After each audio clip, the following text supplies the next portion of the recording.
Peace and blessings, soul family. I love you all. Hope everyone's having a wonderful day.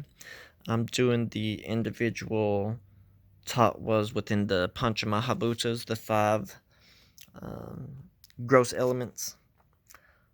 So we're going to Agni now, the fires. So, Agni Tattwa, the fire element. Agni, or fire, is also known as Tehas, which means to sharpen or to whet. This tattwa is energy in its first stage of manifestation, when it is primarily conceived as light. It is by the appearance of light that form is perceived. In the absence of light, there is no form which can be perceived. Thus, Agni represents that quality which gives definition or form to the different kinds of energy in Vayu Tattwa, the air tattwa, for which it has evolved. Agni Tattwa is responsible for the perception of form, or rupa, which is cognized through the sense organ of chakshu, or the eye. The birth of form is closely connected with the birth of the ego. We know that ego identifies with form, which results in attachment. Therefore, without the presence of form, there can be no attachment. So we have to understand Agni Tattva not just as the first manifestation of form, but also the stage when ahamkara begins to assert itself.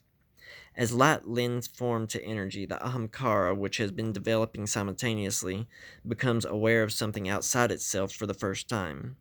Thus, the germ of the individual ego is born. Light is energy vibration at different frequencies, and thus can be perceived as various colors. Therefore, the colors representing the tattvas denote the vibrational frequency of that particular tattva.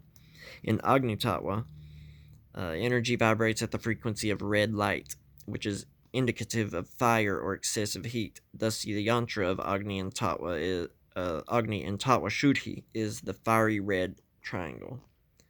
Agni Tattva has often been termed as the devouring force and is known to represent instability even in the world around us.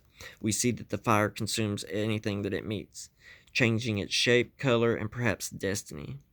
In this sense, the influence of fire can be called destructive, but viewed in a more philosophical light, it can be seen as a catalyst for change, growth, and evolution. At this stage of evolution, the vibration of energy, which is responsible for radiation and heat, is increased, thus increasing the vibration, which causes the particles of Agni Tattva to move incessantly and thus spread itself. Therefore, Agni Tattva is said to contain the quality to increase as well as to consume. In the physical body, Agni Tattva regulates the fire of digestion, appetite, thirst, and sleep, and it either increases or destroys them. Therefore, Agni Tattva has to be controlled, and that is why in the yogic texts it is advised to fan the fire of digestion through tantric and yogic practices. Due to the restraining quality of Agni Tattva, it cannot merely be termed as an element of destruction because through destruction there is creation. For example, fire is used for destroying the impurity in metals and metal ores and extracting the pure essence of gold, silver, and so on. In daily life, the influence of Agni Tattva can lead to hot situations such as arguments, quarrels, accidents, or even environmental catastrophes, which invariably bring change and growth. Physically, Agni Tattva is located in the region between the heart and the navel. Mentally, is related to the subconscious mind. Its psychic location is in the Manipura chakra. The spiritual experience related, this tattva belongs to the dimension of Swar Loka and the Manamaya Kosha, mental body. Okay, and this is in Tantra Illuminated. Water is the principle of, Fire is the principle of combustion and transformation. Ayurveda speaks of the digestive fire within the human body as a way of describing the process by which the digestive system transforms food into energy, which is a kind of combustion. The senses of hearing, touch, and sight are engaged in perceiving it, especially the latter. The Bij mantra commonly used for it is Ram. The abstract symbol for the fire element is the upward pointing red triangle wreathed in flames, or in three-dimensional visualization, it is a red pyramid.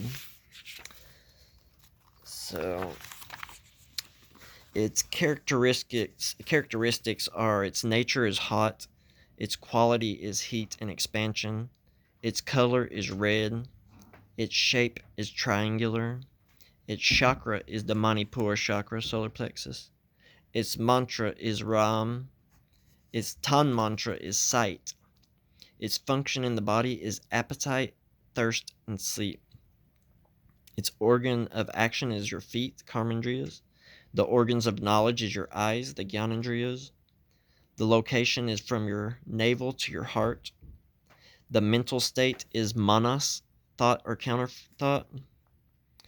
The kosha is the manomaya kosha, the mental body. The pranavayu is samana. The loka is swar. And the direction is south. So like I was showing you with this, it's the solar plexus. It's connected to the solar energy. You can see that they very much align. Now, I'm not saying that that's exactly the same, because in the Kabbalah, Hermetic Kabbalah, the four worlds, the elements don't go in the same order. But I'm just showing how the spheres are aligned with the symbolism of the Tattwas. Okay, and in this it said a upward facing triangle in flames in non-dual Shaiva Tantra, but then in Sankhya, you see it as the downward facing triangle. So you can even see, actually, in Western ceremonial magic, the element fire is the upward facing triangle. So like in modern magic, it shows how you have the elements, which, like, fire is the upward facing triangle, air is the upward facing with a line through it, water is the downward facing triangle, and earth is the downward facing triangle with a line through it. But yeah, that's it. I love you guys. I'll get back to you, and we will make the value Tattwa video. Peace and blessings.